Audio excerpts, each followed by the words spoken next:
ma préférence... Non, mais lequel aujourd'hui est le mieux à même de défendre le PS en 2027 pour vous? Ma préférence, elle ira vers un candidat de cette galaxie socialiste et démocrate, écologiste, capable d'apporter une solution par rapport aux risques qui pèsent sur notre pays, à savoir l'extrême droite.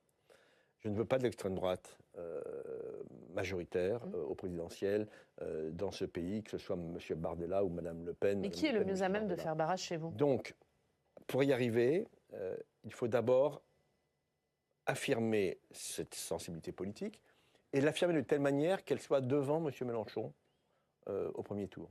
Première étape, qui est capable, homme, femme, de mettre M. Mélenchon derrière nous dans ce combat qui est un combat existentiel pour la République. Ça ne veut pas dire pourtant qu'on sera qualifié au second tour, mais déjà, considérer que... Et qui, est-ce que c'est Olivier Faure? Est-ce que c'est François Hollande? Est-ce que c'est Raphaël Glucksmann? Attendez, en tout cas, je ne vous répondrai pas, vous l'avez compris, mais je vous répondrai sur la méthode dont je ne veux pas, à savoir la primaire. Je ne crois pas à cette idée de primaire. Aujourd'hui, j'ai bien compris que sur les 6 sensibilités qui composent le groupe des Verts, 38, je crois, députés à l'Assemblée nationale, 5 d'entre elles ont leur champion. De Marine Tondelier à M. Benjamin Lucas-Landi. 5 sur 6. Moi, je ne veux pas une primaire qui soit une primaire entre le Parti socialiste et le groupe des Verts.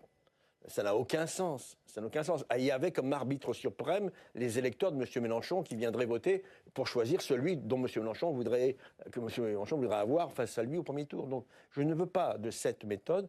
Donc, moi, je souhaite, et j'ai participé à la construction de Construire 2027, c'est-à-dire ce rassemblement avec des Verts, des socialistes, les amis de Mme... D'accord, mais comment vous le déterminez, votre candidat, si vous dites que la primaire, c'est mort? Je souhaite que ce candidat devienne une évidence. La primaire est un acte soi-disant démocratique, mais qui sera pollué par le contexte politique du moment, notamment en octobre prochain. Donc, moi, je souhaite d'abord que nous bâtissions un projet politique entre toutes celles et tous ceux qui pensent qu'un projet socialiste et démocrate, écologiste, soit la meilleure chose pour le pays.